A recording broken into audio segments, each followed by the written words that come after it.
రాష్ట్రాన్ని కుదిపేస్తున్న micro finance కుంభకోణంలో సంచలన పరిణామాలు చోటు చేసుకుంటున్నాయి. అధిక వడ్డీ ఆశ చూపిస్తూ కోట్లు వసూలు చేసిన మోసగాళ్లపై కఠిన చర్యలు తీసుకోవాలని డిమాండ్లు వెల్లువెత్తుతున్న వేళ Telangana movie artist association secretary Sampath Nayak తీవ్రంగా స్పందించారు. ఈ కేసులో ఆరోపణలు ఎదుర్కొంటున్న సింగర్ మంగ్లీ వ్యవహారం అనుమానాస్పదంగా ఉందని ఆయన మండిపడ్డారు. మంగ్లీని సంప్రదించడానికి ప్రయత్నించినప్పుడు ఫోన్ కట్ చేయడం ఎందుకని ప్రశ్నించిన సంపత్ నాయక్ నిజం చెప్పేందుకు ఎందుకు వెనకాడుతున్నారని నిలదీశారు. కర్ణాటక మాజీ మంత్రి మనవడి నుంచి అందిన 80 లక్షల రూపాయల లావాదేవీలో మంగ్లీ తమ్ముడి పాత్ర ఏమిటో స్పష్టత ఇవ్వాలని డిమాండ్ చేశారు. అలాగే బెంగళూరు సమీపంలో కోట్ల విలువైన 6 ఎకరాల భూమి ఎవరిదో వెల్లడించాలని ప్రశ్నించారు. మోసాలకు పాల్పడిన వారిని వదిలిపెట్టొద్దని, బాధితులకు న్యాయం చేయాలని ప్రభుత్వం వెంటనే స్పందించాలని కోరారు. ఈ వ్యవహారం మరింత ఎటుదారి తీస్తుందో, మంగ్లీ స్పందిస్తారా లేదా అన్నది ఉత్కంఠగా మారింది. మరిన్ని అప్డేట్స్ కోసం చూస్తూనే ఉండండి. ఇతను ఎందుకు వాళ్ళను విడిపించడానికి ఢిల్లీ నుంచి నల్గొండకు రావడం జరిగింది.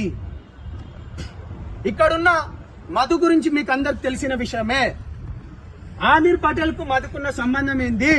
ఆమీర్ పటేల్ కు మధ్యలో ఉన్న శివ చౌహాన్ ఇతను ఎందుకున్నాడు? శివ చౌహాన్ ఎందుకున్నాడు? దాని తర్వాత అభిషేక్ అనే వ్యక్తి, మీరు ఇప్పటిదాకా తను కూడా అభిషేక్ అనే వ్యక్తి ఎందుకున్నాడు? దాని తర్వాత భరత్ చౌహాన్ ఎవరు? మధు వాళ్ళ బావ. ఈ ఒక్క ఫోటో చాలండి, మిగతాది ఏదొద్దు. ఈ ఒక్క ఫోటో పైన ఇన్వెస్టిగేషన్ చేయండి. మేము రాత్రి పగలనుకుండా చాలా మంది దగ్గర నుంచి ఎందుకు ఏందన్నా గాని నిజాలు బయటికి రావాలి, న్యాయం బతకాలి. పేద బిడ్డలు ఇవాళ చనిపోతున్నారు.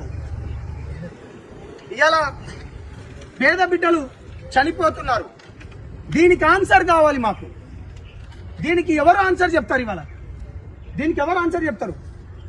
నాకు సంబంధం లేదన్నారు కదా మంగ్లీ గారు, నన్ను మభ్యపెట్టిండ్రు కదా నీతి నిజాయితీ ధర్మం ఉన్నతో. ఇదిగో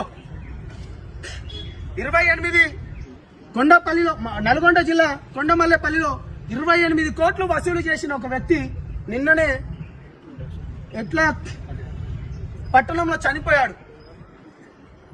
చూపండి. ఇప్పుడు 28 కోట్లు పేద బిడ్డలను, రైట్, ఎట్లా మీకు కూడా చదివి వినిపిస్తాను.